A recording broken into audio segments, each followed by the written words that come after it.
Police भरती, तलाठी, ग्रामसेवक, PSI, असिस्ट, महाराष्ट्र लोकसेवा आयोग यासारख्या महत्त्वाच्या असणाऱ्या स्पर्धा परीक्षांसाठी उपयुक्त असणारा व्हिडिओ. चला तर मग व्हिडिओला सुरुवात करूया. प्रश्न क्रमांक 1 आहे, पैठणपासून जवळच असलेल्या जायकवाडी जलाशयाचे नाव काय आहे? पर्याय क्रमांक 1 नाथसागर, 2 वीरबाजी, 3 तानाजी सागर आणि 4 येसाजी कंक. करेक्ट आन्सर आहे पर्याय क्रमांक 1 नाथसागर. त्याच पद्धतीने आपण या व्हिडिओमध्ये बाकी जे 4 पर्याय दिलेले आहेत त्याचे सुद्धा आन्सर आपण पाहूया. या ठिकाणी आपल्याला या क्वेश्चनमध्ये 2 नंबरचा पर्याय दिलेला आहे वीरबाजी. तर पुण्याजवळ वरसगाव येथील मॉसी नदीवर बांधण्यात आलेल्या जलाशयास वीरबाजी वासलकर या मराठी वीराचे नाव देण्यात आलेले आहे. त्यामुळे या जलाशयास वीरबाजी जलाशय या नावाने ओळखले जाते. 3 नंबरचा पर्याय आपल्या क्वेश्चनमधील आहे तानाजी सागर. पुण्याजवळील पानशेत येथे आंबी नदीवर बांधण्यात आलेल्या जलाशयास तानाजी सागर या नावाने ओळखले जाते. 4 नंबरचा पर्याय आहे येसाजी कंक. पुणे जिल्ह्यात भाटघर येथे वेळवंडी नदीवर बांधण्यात आलेल्या धरणाच्या जलाशयास येसाजी कंक जलाशय म्हणून ओळखले जाते. बघा, या ठिकाणी आपण एक क्वेश्चन घेतलेले आहेत, परंतु 4ही पर्यायांचे विश्लेषण केलेले आहे. त्यामुळे एका प्रश्नामध्ये तुमच्या 4 उत्तरांची तयारी झालेली आहे. त्याच पद्धतीने तुम्हाला अशा पद्धतीचा सुद्धा प्रश्न विचारला जाऊ शकतो. आंबी नदीवर बांधण्यात आलेल्या जलाशयास आंबी नदीवर बांधण्यात आलेले जलाशयाला कोणत्या नावाने ओळखले जाते? तर त्याचे आन्सर असणार आहे तानाजी सागर. त्याच पद्धतीने येसाजी कंक हे जलाशय कोणत्या नदीवर बांधण्यात आलेले आहे? अशा पद्धतीचा प्रश्न जर तुम्हाला विचारला तर त्याचे आन्सर असणार आहे वेळवंडी. म्हणजे या ठिकाणी जवळजवळ नद्या आणि त्या नद्यांवर कोणकोणती जलाशय आहेत हे सर्व एका पॉईंटमध्ये तुमचे कव्हर होणार आहे. नेक्स्ट क्वेश्चन आहे आपला प्रश्न क्रमांक 2, गोदावरी नदी कोणत्या नावाने ओळखली जाते? बघा, या ठिकाणी पर्याय आहेत चंद्रभागा, प्राणहिता, महाराष्ट्राची भाग्यलक्ष्मी आणि 4 दक्षिणेतील वृद्धगंगा या नावाने ओळखली जाते. तर त्याचे करेक्ट आन्सर आहे पर्याय क्रमांक 4 दक्षिणेतील गंगा या नावाने गोदावरी नदी ओळखली जाते. त्याचप्रमाणे या ठिकाणी आपल्याला 1 नंबरचा पर्याय दिलेला आहे चंद्रभागा. तर चंद्रभागा पंढरपूर येथे अर्धवर्तुळाकार चंद्रासारखा आकार धारण करणाऱ्या भीमा नदीस चंद्रभागा या नावाने ओळखले जाते.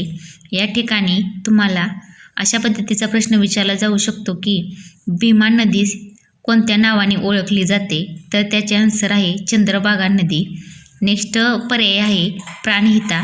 वर्धा व वैनगंगा या एकत्रित ज्या ठिकाणी कंबाईन होतात किंवा दोन्ही प्रवाह एकत्रित मिसळले जातात त्या ठिकाणी त्यांना आपण प्राणहिता या नावाने ओळखले जाते.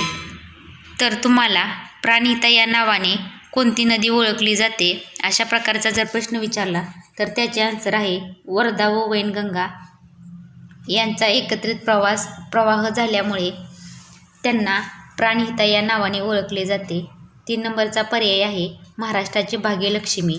तर कोयना नदीस महाराष्ट्राची भाग्यलक्ष्मी म्हणून ओळखले जाते.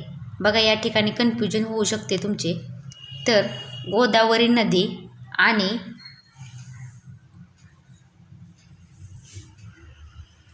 कोयना नदी महाराष्ट्राची भाग्यलक्ष्मी आणि दक्षिण गंगेतील वृद्धगंगा हे पर्याय जवळजवळ सेम वाटतात. त्यामुळे तुम्ही व्यवस्थित लक्षात ठेवायचे आहेत. तुम्हाला स्पष्टीकरण कसे वाटले हे तुम्ही नक्की कमेंटमध्ये सांगा. आपला नेक्स्ट क्वेश्चन आहे प्रश्न क्रमांक 3, गोदावरी नदीवरील धरणाचे नाव काय आहे किंवा गोदावरी नदीवरील धरणास काय म्हणतात? पर्याय आहेत राधानगरी, 2 जायकवाडी आणि 3 सिरपूर, 4 मोडकसागर आणि याचे करेक्ट आन्सर आहे पर्याय क्रमांक 2 जायकवाडी. तर गोदावरी नदीवर जे धरण बांधलेले आहे त्या धरणाचे नाव आहे जायकवाडी धरण. यामध्ये आपल्याला 1 नंबरचा पर्याय दिलेला आहे राधानगरी. तर राधानगरी हे धरण भोगवती या नदीवर बांधण्यात आलेले आहे. हा सुद्धा क्वेश्चन तुम्हाला कदाचित विचारला जाऊ शकतो. नेक्स्ट आहे पर्याय क्रमांक 3. बघा 2चं तर आन्सर आपल्या गोदावरी नदीवरील धरणाचे नाव काय आहे हा प्रश्न विचारलेला आहे. त्याचेच आन्सर 2 नंबरचा पर्याय आहे. त्यामुळे आपण 3 नंबरचा पर्याय बघूया. तर 3 नंबरचा पर्याय आहे सिरपूर. तर बाग नदीवर जे धरण बांधलेले आहे त्याला आपण सिरपूर या नावाने ओळखतो. नेक्स्ट क्वेश्चन आहे नेक्स्ट आपला पर्याय आहे मोडक सागर. तर वैनतारणा नदीवर जे धरण बांधण्यात आले आहे त्या धरणाचे नाव मोडक सागर असे आहे. तर या ठिकाणी सुद्धा आपण 4ही पर्यायाचे स्पष्टीकरण पाहिलेले आहे. तुमचा जर चांगल्या पद्धतीने अभ्यास व्हायचा असेल तर तुम्ही जो क्वेश्चन वाचता त्यातील 4ही पर्यायांची उत्तरे शोधण्याचा तुम्ही प्रयत्न करा. म्हणजे तुमचा चांगल्या पद्धतीने अभ्यास होईल आणि एक पॉईंट तुमचा व्यवस्थितपणे कव्हर होऊन तुम्हाला एक्झाममध्ये कोणतीही अडचण येणार नाही. आपला 4था नंबरचा प्रश्न आहे नागपूर शहर कोणते फळ पिकवण्यासाठी प्रसिद्ध आहे? 1 हापूस आंबे, 2 काजू, 3 केळी आणि 4 संत्री. याचे करेक्ट आन्सर आहे पर्याय क्रमांक 4 संत्री. बघा नागपूर संत्र्यांचा जिल्हा म्हणून नागपुराची ओळख आहे. म्हणजे नागपूर हे शहर संत्री पिकवण्यासाठी प्रसिद्ध आहे. त्याच पद्धतीने हापूस आंबे पिकवण्यासाठी रत्नागिरी हे शहर प्रसिद्ध आहे. काजू पिकवण्यासाठी मालवण हे शहर प्रसिद्ध आहे आणि वसईची केळी प्रसिद्ध आहे.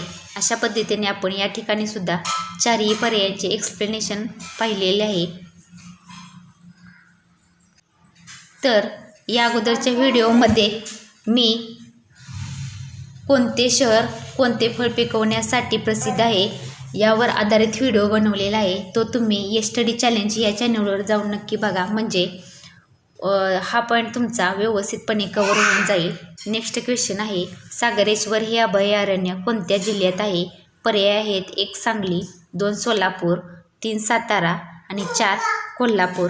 करेक्ट आन्सर आहे पर्याय क्रमांक 1 सांगली. या ठिकाणी आपण बाकीचे 3 पर्याय बघूया. 3 सोलापूर. तर सोलापूरमधील माळढोक हे अभयारण्य प्रसिद्ध आहे. 3 साताऱ्यामध्ये कोयना हे अभयारण्य आहे आणि कोल्हापूर हे राधानगरी या अभयारण्यासाठी प्रसिद्ध आहे. अशा प्रकारे आपण 4ही पर्यायांचे विश्लेषण बघून हा व्हिडिओ बनवलेला आहे. स्पर्धा परीक्षेवर आधारित आणखी व्हिडिओ मी बनवणार आहे. त्यासाठी तुम्ही हे सर्व व्हिडिओ पाहण्यासाठी तुम्ही स्टडी चॅलेंज या चॅनलला नक्की सबस्क्राईब करा. याचा तुम्हाला नक्की फायदा होणार आहे. थँक्यू.